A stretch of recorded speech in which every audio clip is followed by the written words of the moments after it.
Hi friends, welcome to my channel. నేను మా ఊరు చిన్న పనుండి అయితే వెళ్ళానండి. అలా వెళ్ళినప్పుడు రేపు మన ఊరిలో వినాయకుడి నిమగ్నం ఉందని అయితే చెప్పారు. అందుకని అక్కడే వినాయకుడి నిమగ్నానికి అయితే ఉండిపోయాను. ఎలాగూ ఇక్కడే ఉంటున్నాం కదా అని ఆ వినాయకుడికి గరికమాల అయితే వేద్దామని అనుకున్నానండి.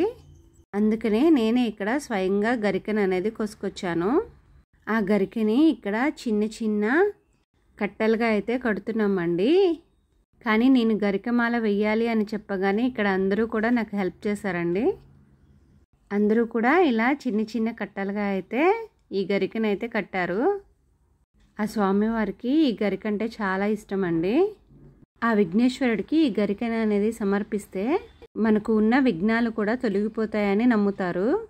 పురాణాల ప్రకారం అయితే ఒకసారి గణపతిని శాంతింప చేయడానికి గరిక సమర్పించగా ఆ విఘ్నేశ్వరుడు ప్రసన్నమయ్యాడని కథ అయితే ఉందండి మనకి. అందుకని ఆ వినాయకుడికి సమర్పించే పత్రికల్లో గరిక అనేది ప్రత్యేకంగా ఉంటుంది.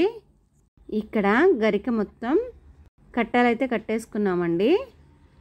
ఇలా గరిక మొత్తం కట్టలు కట్టేసుకుని ఆ కట్టలన్నిటినీ ఇలా మాల అయితే కట్టాము. ఫైనల్గా ఇలా మాల కట్టిన తర్వాత నేను వాటర్లో అయితే దీన్ని వాష్ చేస్తానండి.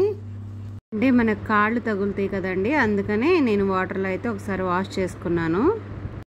ఈ మాల అనేది వేసిన తర్వాత ఫైనల్ లుక్ అయితే ఇలా ఉందండి. నేను ఆ రోజు ఇంటికి రావడం అనుకోకుండా ఈ గరిక మాల అనేది వెయ్యాలి అని అనిపించడం, అప్పటికప్పుడు అన్నీ అలా అయితే జరిగిపోయినాయండి. కానీ మాల అనేది కూడా కరెక్ట్గా సరిపోయింది. మా బుజ్జి గణపయ్య మీకు నచ్చినట్లయితే please like and share and subscribe friends.